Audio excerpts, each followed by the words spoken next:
Item ಯಾವುದೇ ಇರಲಿ try ಮಾಡಿ ಆಚಿ ಚಿಕನ್ ಮಸಾಲಾ. ಬೆಳೆಗಳಿಗೆ ನೀರು ಹರಿಸದೆ ನಿರ್ಲಕ್ಷ್ಯ ಮಾಡಿರುವಂತಹ ಆರೋಪ ಕೇಳಿಬಂದಿದೆ.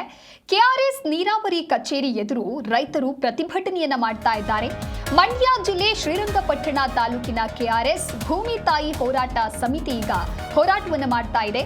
ಕೆಎಸ್ ನಂಜುಂಡೇಗೌಡ ನೇತೃತ್ವದಲ್ಲಿ ಮಾಡ್ತಾ ಇರುವಂತಹ ಧರಣಿ ಇದು. ಒಣಗಿದ ಕಬ್ಬು ಹಿಡಿದು ಧರಣಿ ಕುಳಿತಿದ್ದಾರೆ ಅನ್ನದಾತರು. ಭೂಮಿ ತಾಯಿ ಹೋರಾಟ ಸಮಿತಿಯಿಂದ ನಡೀತಾ ಇರುವಂತಹ ಪ್ರತಿಭಟನೆ ರೈತ ಮುಖಂಡ ಕೆಎಸ್ ನಂಜುಂಡೇಗೌಡ ನೇತೃತ್ವದಲ್ಲಿ ನಡೀತಾ ಇರುವ ಧರಣಿ ಇದು.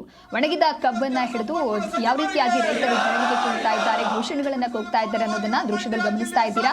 ನೀರು ಬಿಡಿಸುವಲ್ಲಿ ವಿಫಲವಾಗಿರುವಂತಹ ಸರ್ಕಾರ, ಸಚಿವರು ಹಾಗೆ ಶಾಸಕರ ವಿರುದ್ಧವಾಗಿ ಆಕ್ರೋಶ ವ್ಯಕ್ತಪಡಿಸ್ತಾ ಇದ್ದಾರೆ. ರೈತರು ಬೆಳೆದ ಬೆಳೆಗೆ ನೀರಿಲ್ಲದೆ ಬೆಳೆಗಳು ಒಣಗ್ತಾ ಇದೆ. ಒಣಗ್ತಾ ಇರುವಂತಹ ಬೆಳೆಗಳಿಗೆ ಕೆಆರ್ಎಸ್ ನಿಂದ ನಾಲೆಗಳಿಗೆ ನೀರು ಹರಿಸೋದಕ್ಕೆ ಆಗ್ರಹಿಸ್ತಾ ಇದ್ದಾರೆ. ತಕ್ಷಣ ನೀರು ಬಿಡಬೇಕು, ಇಲ್ಲದಿದ್ರೆ ನೀರಾವರಿ ಇಲಾಖೆ ಕಚೇರಿಗೆ ನಾವು ಬೀಗ ಹಾಕ್ತೇವೆ ಅನ್ನುವಂತ ಎಚ್ಚರಿಕೆಯನ್ನ ಕೊಟ್ಟಿದ್ದಾರೆ.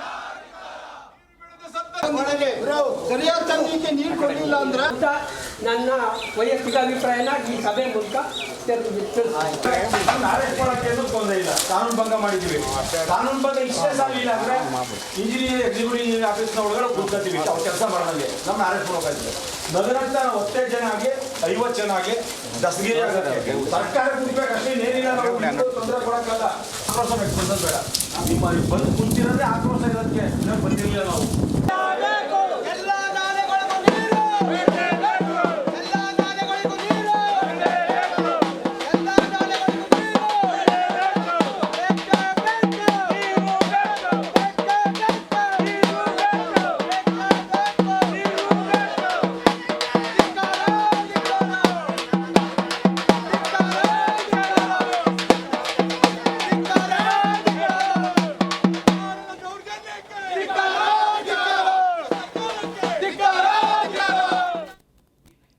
ಈ ಕುರಿತು ಮತ್ತಷ್ಟು ಮಾಹಿತಿಯನ್ನು ನೀಡುತ್ತಾರೆ ನಮ್ಮ ಪ್ರತಿನಿಧಿ ಲಾರಾ ಪ್ರಸನ್ನ ದೂರವಾಣಿ ಸಂಪರ್ಕದಲ್ಲಿ.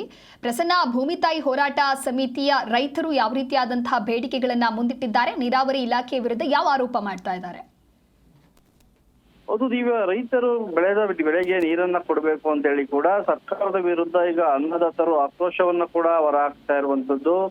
ಏನು ಒಂದು ನೀರಾವರಿ ಇಲಾಖೆ ಕಚೇರಿ ಎದುರು ಈಗ ರೈತರು ಪ್ರೊಟೆಸ್ಟ್ ಕೂಡ ಹಮ್ಮಿಕೊಂಡಿರುವಂತದ್ದು. ಶ್ರೀರಂಗಪಟ್ಟಣ ತಾಲೂಕಿನಲ್ಲಿರುವಂತಹ ಕೆಆರ್ಎಸ್ ಅಲ್ಲಿ ನೀರನ್ನ ಕೂಡ ಕೊಡಬೇಕು, ಭೂಮಿ ತಾಯಿ ಈ ಹೋರಾಟ ಸಮಿತಿ ಈ ರೀತಿಯಾದಂತಹ ಒಂದು ಹೋರಾಟವನ್ನ ಕೂಡ ಮಾಡ್ತಾ ಇರುವಂತದ್ದು. ರೈತ ಮುಖಂಡ ನಂಜುಂಡೇಗೌಡ ನೇತೃತ್ವದಲ್ಲಿ ಧರಣಿಯನ್ನ ಕೂಡ ಕುಳಿತಿರುವಂತದ್ದು. ಈಗಾಗಲೇ ಕಬ್ಬು ಕೂಡ ಒಣಗ್ತಾ ಇದೆ. ದಯಮಾಡಿ ಈ ಕೂಡಲೇ ಅನ್ನದಾತರನ್ನ ಉಳಿಸ್ಬೇಕು ಅಂತ ಹೇಳಿ ಕೂಡ ಹೋರಾಟವನ್ನ ಮಾಡಿದ್ರು. ಮತ್ತೊಂದೆಡೆ ರಸ್ತೆಯಲ್ಲೇ ಏನು ಒಂದು ಮುದ್ದೆ ಉಪಚಾರ ಊಟವನ್ನ ಮಾಡೋದ್ರ ಮೂಲಕ ಮತ್ತೊಂದು ಚಳುವಳಿಯನ್ನ ಕೂಡ ಈಗ ರೈತರು ಕೂಡ ಮಾಡ್ತಾ ಇರುವಂತದ್ದು.